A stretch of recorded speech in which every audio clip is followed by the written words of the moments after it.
Al Ingalls here. Good morning. It is a Wednesday morning. If you're watching this live or on the replay, I'm so glad you're here. The topic today, we're going to continue this little series I'm going to do of lifting up the hood. So if you weren't with me yesterday, something that I talk about with my clients, with people who are interested in working with me, is, we can have a look one way on the exterior, but if we lift up the hood, what's going on inside? What's going inside in terms of thoughts, in terms of physical well-being? And so Lift Up the Hood is going to be this little series that I run for a few days here. We'll see how long it goes, because there are a lot of topics when we lift up the hood. Today, I'm going to talk about sleep. And I remember when it was just a few weeks ago, I had an online retreat, clients, former clients, and people new to Pressure Free. So we went around and introduced each other to each other. And I asked the people who'd worked with me to share one of the benefits or one of the things that changed for them once they started working with me. And the first person to share instantly said, like immediately said, I've had 4 years of good sleep, good night's sleep, quality sleep. And 4 years of that. So that got me to reflect and think about my journey as well. I remember 2010 when I started all of this with my son's baseball team and two private clients, and then started using the method on myself as well. My eldest son and I were really digging in. We were using pressure-free method all day long. And we started getting up earlier and earlier and earlier. And so one morning it's 4:30 a.m. and I'm like down on the computer and my 18-year-old teenage son on a Saturday morning comes down the stairs at 5 a.m. and he goes, "Mother, what is this? I feel so calm and exhilarated. I don't feel exhausted, hit the snooze button every morning." He's getting up earlier and earlier. It's 5 a.m. What teenage boy gets up at 5 a.m. on a Saturday? Like it doesn't have a hockey game or practice, right? He was just up. And I said, you know what, hon? I think for the first time in our lives, we're getting a real quality sleep. So then I started to do research on that. What's really happening when we stop the release of stress hormones? And it's so fascinating. If you trigger the stress response, it's very difficult for your brain to get into a deep delta wave sleep at night. So a lot of people have wearables that are telling them what their sleep is like. I've found that that's also a possible trigger. Like if you have one of those devices, and you see that you didn't get a good night's sleep, that may cause anxiety. You may trigger the stress response, and now you're definitely not going to have a very good day. Uh, so sometimes if my clients are having wearables and they're seeing these patterns, I'll say, well, maybe you need to just take it off. Like don't wear it to bed. Just see if you can just naturally sleep. Isn't it one of those sleep to me seems like it should be one of the most natural things we do, but it's very hard if we trigger the stress response. So here's a couple of things that happen. I'll give you the inside scoop here for those of you who like the science behind it. First flood of hormones is that adrenaline, noradrenaline, dopamine. That's that adrenaline rush, right?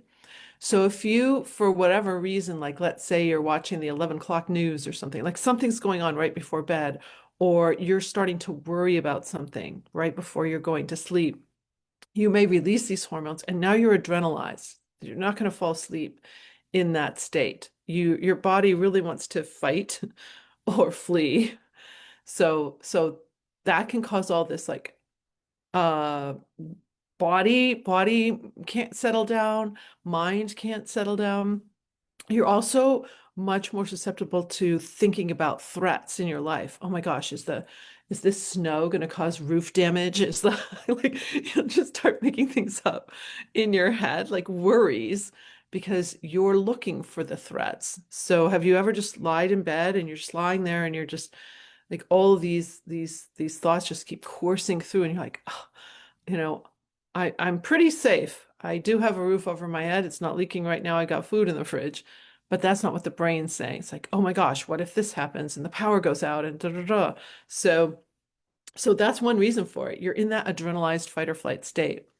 So then the next thing that happens hours later, and it's very conditional on how much of these hormones you've released from the center of your adrenal glands, the situation. But hours later, your um, outer cortex of the hip of your adrenal glands are going to release a flood of hormones called glucocorticoids, and that's cortisone and hydrocortisone. And one of the effects of that release is that it's going to wake you up. Okay. So cortisol releases naturally in our body to wake us up every morning. It's just part of part of our biorhythms. But if you trigger the stress response, it's now going out at different times.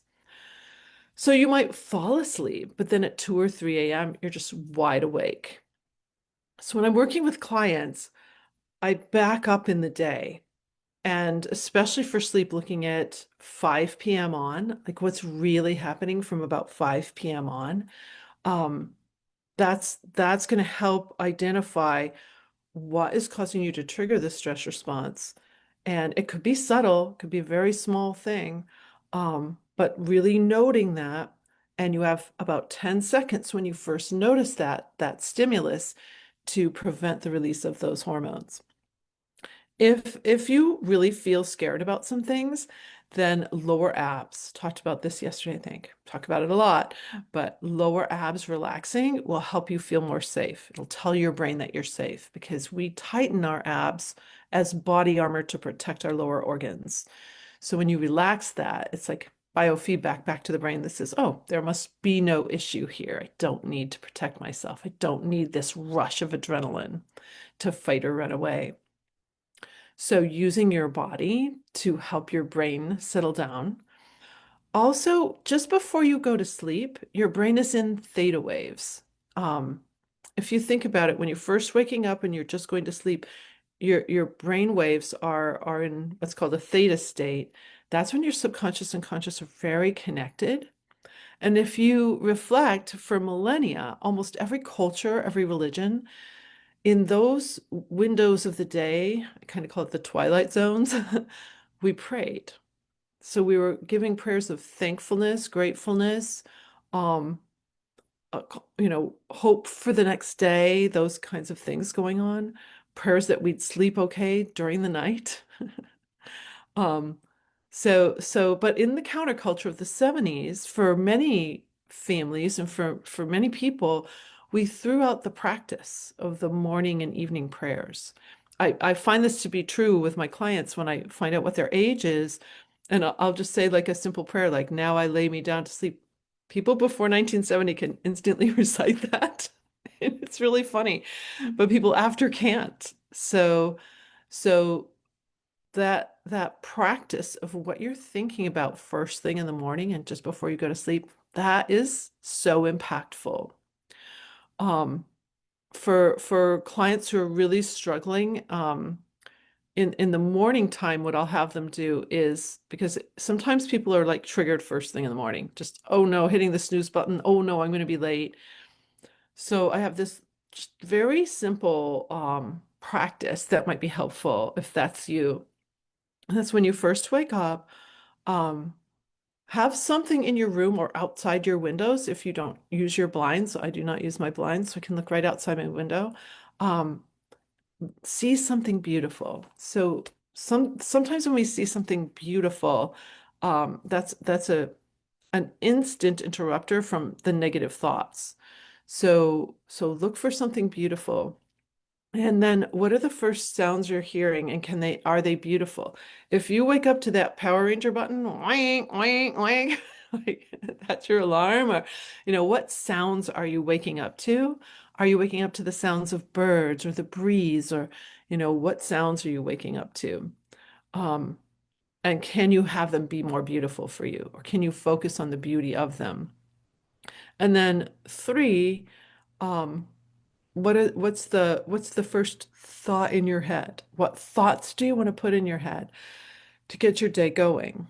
When I work deeper with my clients, I actually work with them to create a statement. I learned this from John Mitchell, who wrote a very interesting book. You can find him online. I think it's like The Secret to Think and Grow Rich.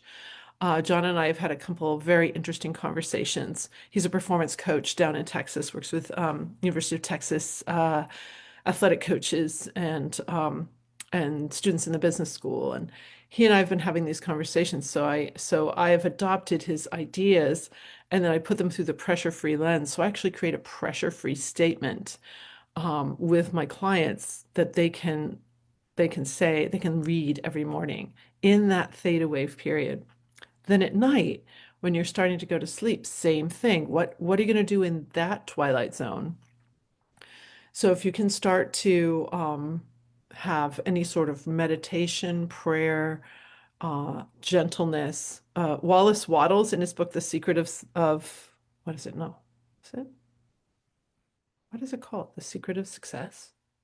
I have it downstairs. It's a book I turn to often. Oh, The Science of Success. I think that's it. The Science of Being Rich, The Science of Being Well, The Science of Success. In that book, in the science of, it's a trilogy, in the science of being well, he talks about gratitude and confidence. So if you go to sleep at night and you're in the feeling of gratitude and confidence, you'll probably have a really great night's sleep. I put the word love right in the middle of it. So gratitude, love, confidence. A physician I follow on LinkedIn wrote a beautiful post about love, where a patient actually said he loved him, and he said it back. I have a client who, after our very first session, she told me she loved me, and then she wrote to me, "Is that okay?" And I'm like, "Oh my gosh, to me, love is such a powerful healer and such a powerful connector." So the three words I think about, and I encourage clients to play around with, are gratitude, love, and confidence. And if you want to take it a little deeper with those three words, as you're in that zone, that just before you're falling to sleep, it's like, how are you showing gratitude, love, and confidence? And also, how are you receiving gratitude, love, confidence? For example, do you deflect compliments? So when someone's grateful for something you've done or gives you a compliment, are you like a little bit pushing it away? That was me, definitely. I pushed away compliments a lot. And I've learned to accept them very graciously and keep that energy flowing. So, so gratitude, what are you grateful for? How do you exhibit gratefulness and how do you accept it? Love, how are you giving love? How are you receiving love? And then for confidence, confidence is interesting. I was just working with an executive, and before I even talked about it, they talked about how they were inspiring confidence in their team, their leadership team. And I thought, oh, that's so beautiful. So, how are we feeling confident and exhibiting our confidence? And also, how are we inspiring confidence in others? How are we letting other people shine and bring out their best gifts and talents? So, bookends of your day, very helpful for sleep. Um, Taking a time to allow yourself to notice from about 3, 4, 5 p.m. on if you're triggering the stress response, and start refraining from doing so so that you aren't continually triggering, but also you're preventing both releases of hormones that are going to affect your sleep. Now, when you can start to do this day after day after day, it's a true game changer. Like every one of your bodily processes is going to improve, not just your sleep, but because you're getting a good night's sleep, that is going to help so many of the things. So, mental wellness, physical wellness, and your behaviors, your subtle behaviors that may be sabotaging the things you want to have in life. So, I think if sleep is an issue for you, I would be happy to talk with you. This one client is not the only one. I have hundreds of clients whose sleep has changed dramatically by understanding the stress response, learning their own particular triggers. Like we go on a journey together because I'm almost 16 years in on this journey and I'm still finding little things that can cause me to trigger the stress response. It's like, oh, I see that. Gets a little I get a little sarcastic about it now. It's like, wow. So that I don't cry because it's like, oh, I've been triggering over this one little thing for like 50 years. What is that? Right? So, so yeah, always happy to have a conversation with you. And I'm finishing up with a few clients in the next couple weeks. So a lot of slots have been open. So if now's your time, if you're like, wow, if I can get a handle on this sleep thing, what will really happen for you? How will your performance improve? How will your mental and physical well-being improve? Then I'm happy to have a conversation with you. So have a beautiful pressure-free day.